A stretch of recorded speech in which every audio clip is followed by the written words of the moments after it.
Kadang kita ngerasa butuh download aplikasi baru biar hidup lebih produktif. Padahal bisa jadi aplikasi yang kita butuhin sebenarnya udah ada di HP. Jadi kali ini gue mau nyobain 5 aplikasi yang memang udah gue punya.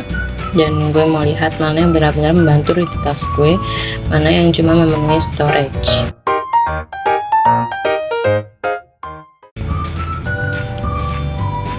Gue bukan tipe orang yang bisa punya satu aplikasi buat semuanya.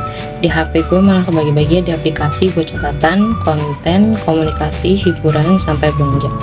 Tapi setelah gue lihat-lihat lagi, ternyata beberapa aplikasi itu bisa dipakai dengan cara yang jauh lebih produktif daripada sekadar fungsi utamanya.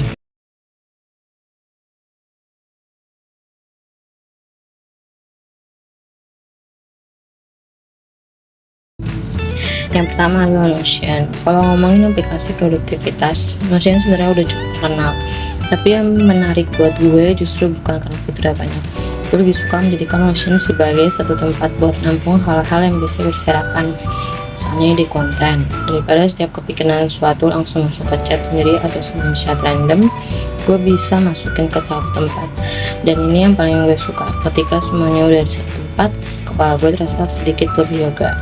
Yang kedua sebenarnya bukan aplikasi produktivitas secara textbook, tapi buat gue CapCut justru masuk ke kategori productivity karena salah satu rutinitas gue adalah bikin konten.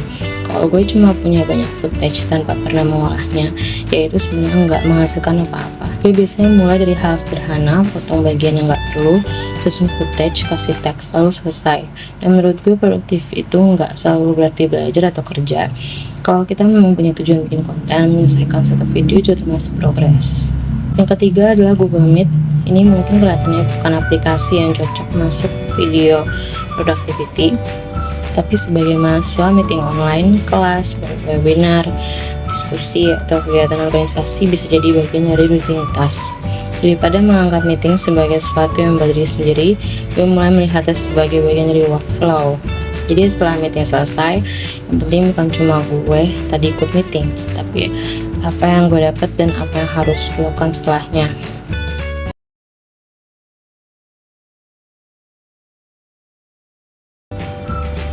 Nomor 4 agak kontroversial, Pinterest. Karena kalau ada sekilas, Pinterest itu cuma aplikasi buat scrolling gambar. Dan iya, kalau nggak dikontrol bisa banget jadi tempat scrolling tanpa akhir. Tapi gue juga bisa menggunakannya sebagai visual reference.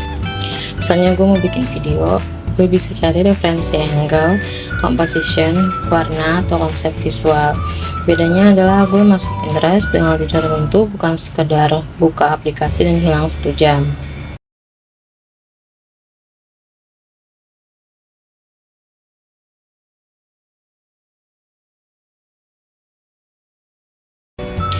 Dan yang terakhir adalah TikTok.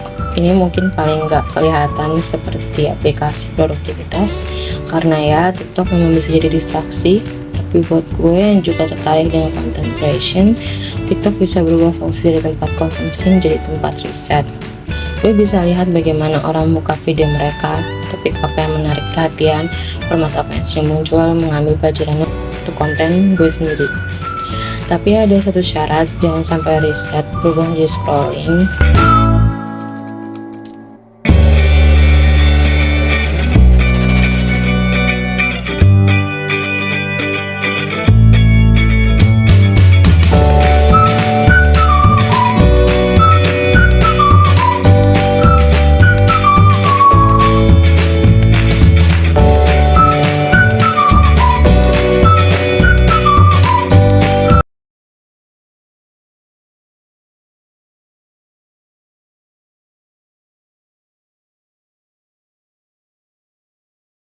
Setelah dicoba, ternyata masalah gue bukan kekurangan aplikasi.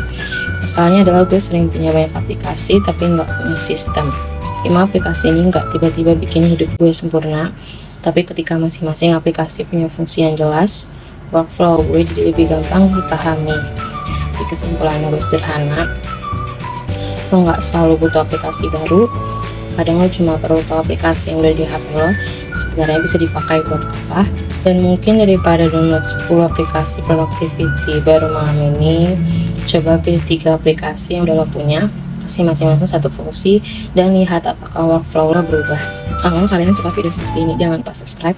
Sampai ketemu di video berikutnya.